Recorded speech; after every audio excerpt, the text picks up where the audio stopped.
Harley Davidson has become an iconic symbol of American culture, but it wasn't an easy road to success. The original Harley Davidson was so underpowered that it required pedal assistance to climb the hills of Milwaukee. In its early days, the company faced numerous challenges, like the Great Depression, periods of poor product quality, complex ownership structures, multiple subsidiary arrangements, and intense international competition. But Harley Davidson persevered and gradually built up its reputation and brand recognition. This is the story of how Harley Davidson beat the odds and became the most iconic motorcycle brand in the world. Born to railway engineers who had immigrated from England to the United States in the 1860s, Williams Harley was destined to leave his mark on the world. After working as a mechanic in different workshops, he set his sights higher and enrolled at the University of Wisconsin to study mechanical engineering. Upon graduating in 1907, he returned to the Harley Davidson Motors Company, which he had helped found, to serve as its treasurer and chief engineer.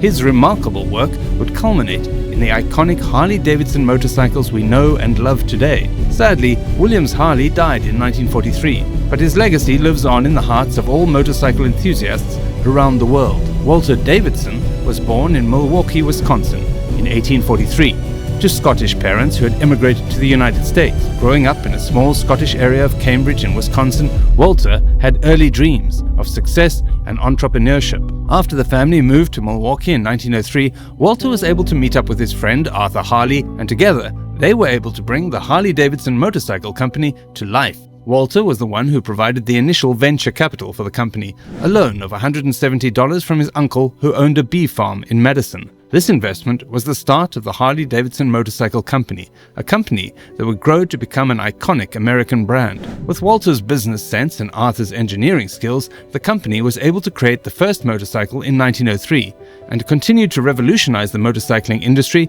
with the introduction of the first V-twin engine in 1909. Both Walter Davidson and Williams Harley were inducted into the Labor Hall of Fame for their belief and support for labor rights and their reliance on the dedication of their employees to scale their product. In 1903, an ambitious team of engineers headed by Williams Harley set out to develop a powerful motorcycle in a small shed on the outskirts of Milwaukee. After countless trials and tests, the first Harley Davidson model was released and met with great success. The only issue was the bike's inability to climb hills without the rider's assistance. Refusing to be deterred, the team set to work on a new engine design with a bigger loop frame and greater capacity. In 1904, the second prototype was presented at the Wisconsin State Fair, where it came in fourth in design and functionality. This success caught the attention of the Automobile and Cycle Trade Journal, and soon after, Harley-Davidson began full commercial production of their motorcycle. The first 5 bikes were sold by the Chicago-based dealer Carl H. Lang,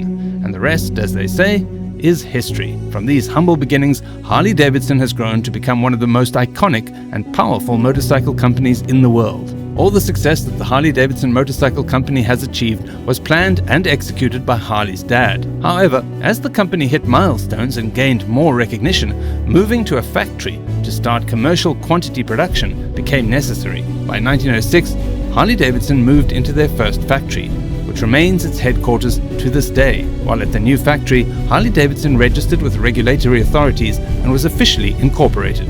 While at the factory, Harley-Davidson produced more than 50 motorcycles within one day, which is almost 10 times more than their previous record. This became a remarkable milestone for the company. Due to the demands of production and the limitations of the present facility at their factory, Harley-Davidson expanded the factory by adding one more floor. In 1907, Harley-Davidson began producing and selling motorcycles to the police department. They sold 150 units of motorcycles to the police department alone in 1907. Harley-Davidson continued to grow as an indigenous American company, steadily rising.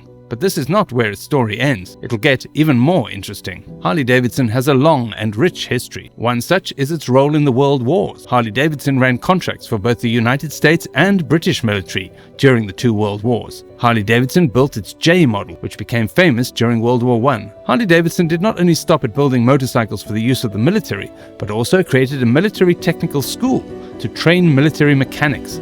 This training school exists to this day. The J model has a 61 cubic inch F-head with 15 horsepower.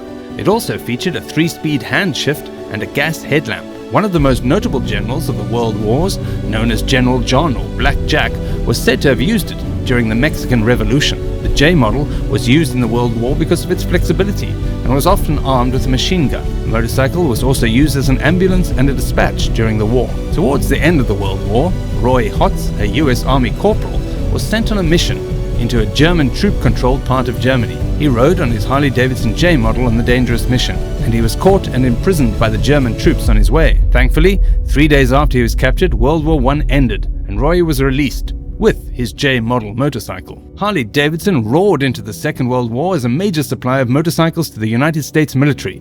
With the help of the US military, the iconic motorcycle manufacturer produced an impressive 90,000 motorcycles for their military personnel. Other allied nations such as Britain, Canada, and Russia also received Harley-Davidson motorcycles to aid their war efforts. The most popular model used by the military during the war was the WLA model, which is still on display today at the MacArthur Memorial Visitors Center. This model was used for surveillance, messenger, and military police tasks, showing just how vital Harley-Davidson's role was in the war. It's a reminder of the company's long and proud history of supporting the US military. The stock market crash of 1929 has become an indispensable part of American national history. Many businesses and companies went bankrupt, and many did not recover at all. Just like other companies, Harley-Davidson was also affected by the Great Depression. Before the stock market crash, Harley-Davidson was selling over 20,000 motorcycles per year. This number decreased significantly to 3,500 motorcycles per year in 1933. To avert the tsunami effect of the Great Depression and the reverberating stock market crash, Harley-Davidson decided to do something entirely different. They incorporated Art Deco style into the bike's body. The hope was to make them unique and bring back the company's lost glory after bankruptcy and general disruption to the market. In addition to the plants in their headquarters, Harley-Davidson began an expansion of their business by opening up plants in different locations in the United States and Japan. The end of the World Wars and the Great Depression brought Harley-Davidson to its feet again. The 119-year-old company has been trailing the blaze in producing quality motorcycles. In a world that is rapidly changing, many people believe electrified vehicles and motorcycles are the future. However, Harley-Davidson has consistently maintained its industry leadership in the motorcycle production space.